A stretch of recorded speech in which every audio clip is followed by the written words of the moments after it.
কাছে যে খবর আছে প্রায় সুস্থ বলা যায়, যেহেতু পঞ্চায়েত নির্বাচনে যেভাবে তারা মানুষকে গণতন্ত্রকে হত্যা করেছিল তার তুলনায় অনেকটা ভালো আছে। কোনো কোনো জায়গায় শাসক দল আমাদের এজেন্ট বসতে দেওয়া হয়নি, যেমন মুর্শিদাবাদ বিধানসভায় রানীনগরে কয়েকটা বুথে এরকম ঘটনা এখন পর্যন্ত আমরা পেয়েছি।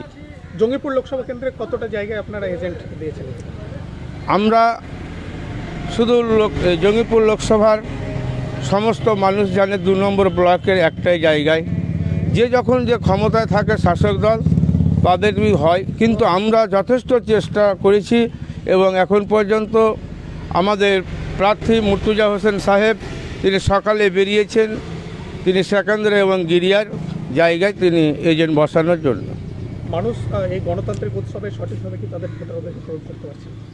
মানুষ জনগণ